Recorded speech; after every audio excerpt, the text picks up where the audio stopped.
If you thought Luke force projecting himself in The Last Jedi was weird and unusual, you ain't seen nothing yet. There's a whole bunch of force powers that have appeared in the books and games over the decades that are even weirder and more obscure than the ones in the films. So strap in, as you're in for one wild ride. Before we become one with the Force, be sure to subscribe to the channel and hit the notification bell to stay up to date with everything ScreenRant. Tapas. It may sound like a Spanish appetizer, but Tapas is actually a pretty powerful force ability never seen on the big screen. Princess Leia used a move that seemed heavily inspired by Tapas in The Last Jedi when she flew through space, but the older move is a bit more detailed than flying through space. Basically, a force user, like the non-canon version of Kylo Ren, Jacen Solo, could survive a freezing cold environment by using the force to keep them alive. Jacen would use this ability along with a force shield ability to keep himself alive in the cold vacuum of space. Maybe they should have done this in The Last Jedi instead. Cloak of Shadow. Seriously, why hasn't anyone used this on the big screen yet? It would be extremely useful, especially for someone like Asajj Ventress, who operated as an assassin and spy for her master Count Dooku. Maybe she would have done a better job if she had this power in her repertoire. Basically, a Cloak of Shadow, also known as Force Camouflage, allows for a Force user to bend the light around them and basically appear invisible to the naked eye. It's basically the invisible car trick from Die Another Day, but with a Star Wars twist. On second thought, maybe that's why it hasn't appeared on the big screen yet. Force Healing. One of the signature moves of any Star Wars video game that features a Jedi protagonist is, of course, the Force Healing ability. In short, most video games back in the day required health packs. None of this rebounding health found in most games these days. While back to health packs were a thing in these games, the Jedi also had an extra resource to restore their health. They can tap into the Force around them and literally use it to heal wounds and recover any lost health. It likely can't heal any severed hands though, so the Skywalkers were always going to have robot hands no matter what. Force Flash. We know that grenades exist in the Star Wars universe thanks to Princess Leia, who held a thermal detonator in Jabba's palace. But is there a Star Wars equivalent of a flash grenade? On screen there isn't, but there's a deep-cut force ability that essentially does the same trick. Known as Force Flash, this ability allows the user to temporarily blind their opponents with a blinding flash of light. In addition to that, they can use the ability to short-circuit droids and security cameras. So it's a great move for espionage and infiltration, or if the Force user has to make a quick getaway. Again, another one Ventress could have benefited from.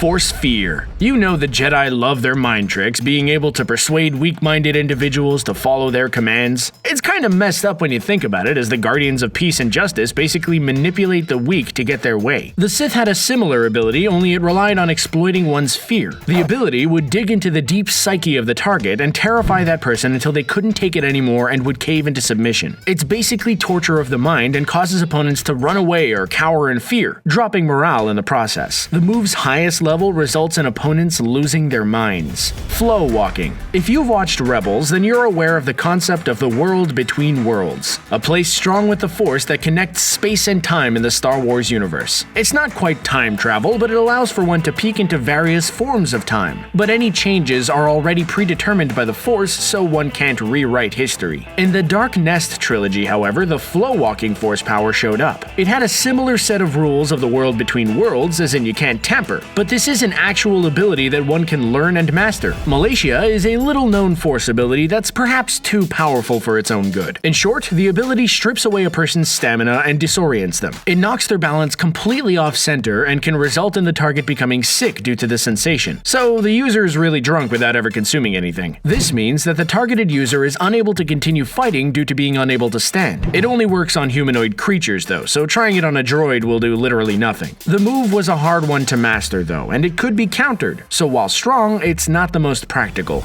Deadly Sight. You have to wonder just who names all of these Force abilities, because they don't seem to have the most creative of names. Nevertheless, the aptly named Deadly Sight ability is one we've yet to see on the big screen, but would definitely be cool to see if it looks anything like Superman's laser vision. This ability actually has nothing to do with hand motions, but instead relies solely on the user's eyes. Basically, wherever the Sith Lord in question looked, a deadly beam of Force energy would project from their eyes and vaporize anything in its path. You know, like Cyclops. Perhaps the on-screen comparisons would be too great and would explain why we haven't seen it before.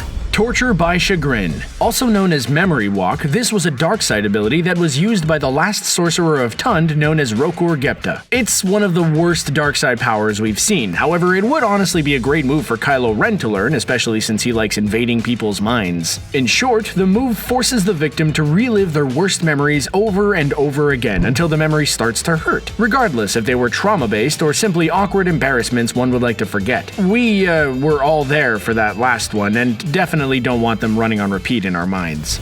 Art of the Small. Honey, I Shrunk the Jedi, which is the best way to describe this unusual force power that we hope doesn't make it to the big screen as it is a weird one. In short, the force user can shrink the very molecules of the force within them. This is starting to sound an awful lot like midichlorians. This means that while the body stays the same size, their spiritual force essence can shrink to a tiny invisible form. But things get weird when one Jedi uses it to create magical tears. How does this make sense?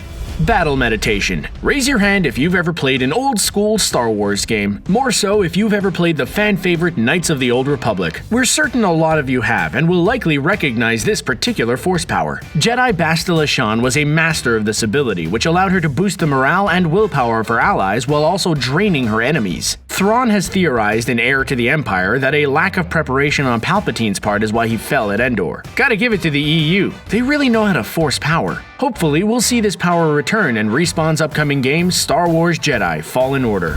Shatterpoint. Fans of Mace Windu will likely recognize this deep-cut force power. Made canon in the Aftermath novels, a Shatterpoint is a doozy of a power that would be next to impossible to illustrate on screen, but it fares much better in the books, as evidenced in the book of the same name. Basically, a Shatterpoint is the ability to detect the weakness in an opponent and exploit it or be able to sense monumental decisions. Windu saw Dooku's role at Geonosis as a Shatterpoint as it kickstarted the whole entire Clone Wars, which in turn gave us the excellent animated series of the same name. Phase. Aside from being the fastest man alive, Barry Allen has the ability to phase through objects by moving so fast that his molecules pass through solid objects. Well, there's something similar that appeared in Star Wars Tales of Old, and if you thought thought projection was a deal breaker, wait till you hear this one. Basically, a Force user would be able to pass through solid walls like Kitty Pryde in X-Men. A lot of problems that our heroes face in the films would have been solved a lot easier if Luke had known this power.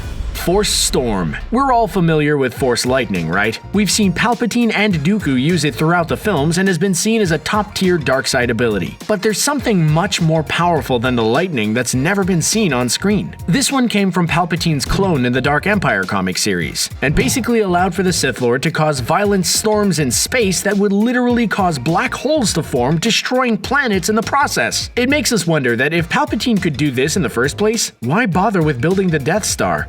Best not to think about it too much. Thought Bomb. Star Wars seems to really love its planet-destroying doodads, but this version of it at least comes from a person, not a station. It's the Star Wars equivalent of taking all of your thoughts and manifesting them into a sinister attack. Darth Bane used this power in the Path of Destruction book, and it was also seen in the Dark Forces games. Basically, a group of Darksiders got together in a ritual and collected all of their hate until it formed into a source that can wipe out all Force-sensitive life and even shatter the soul into a billion pieces, ensuring no Force ghosts. Overkill much? Fold space. Ships are a huge part of what makes Star Wars awesome. And while it's true the Jedi and Sith have their own craft, the books introduced a move known as fold space that made ships obsolete. The move basically allowed Force users to teleport themselves or even objects across the galaxy. Luke and his non-canon son Ben Skywalker would learn this ability from the A&T. The galaxy is huge, and even traveling at hyperspeed takes some time, so having the power to travel anywhere in an instant is a great power to have. Transfer Essence. The light side users of the Force have Force ghosts. This ability was once thought to be a default for all of the Jedi. The Sith ain't interested in life after death and want to live in the moment, so a move that they used was called Transfer Essence. Basically, in typical Sith fashion, they could transfer their conscious mind into the body of another being in order to live forever. Palpatine used this with his numerous clones in the Dark Empire series. Spear of the Midnight Black. Coolest name for a Force power ever goes to the Spear of the Midnight Black. Hands down. Some people can put the power of the Force into weapons like spears and augment them, but in the Dark Forces novel, Kyle Katarn was able to manifest a spear called the Spear of the Midnight Black, aka the Dark Shear. Straight from the Force itself. It was pulled straight out of the dark side of the Force, and it was difficult to see, making it an extremely powerful weapon.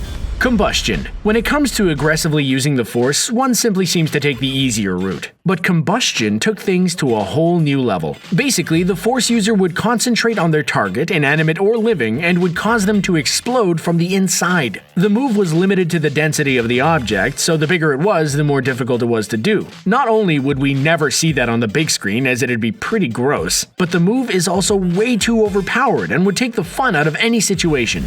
Planet-destroying thought drain. As previously mentioned, the dark side users of the Force love their planet-destroying weapons. But while the Death Star remains the on-screen definition for that power, fans of Knights of the Old Republic will know that Darth Nihilus can take that concept to a whole other level. He used the standard Force Drain ability, another one yet to be seen on the big screen, but he used it on a planet-wide scale. He was able to suck the Force out of the planet and killed everything on the planet Qatar besides one woman. So he's basically a walking Death Star. It looks like Kylo Ren and Snoke went about things the wrong way with Starkiller Base when using the Force was the key all along. The Force is one powerful and unusual entity, and we've only really seen the tip of the iceberg on the big screen. What moves would you like to see used in the upcoming Episode 9? Do you want the canon to start diving into the Force more, or do you like the mystery behind it? Let us know what you think in the comments, and be sure to like this video and subscribe to the channel for more videos like this in your playlist every day. Thanks for watching.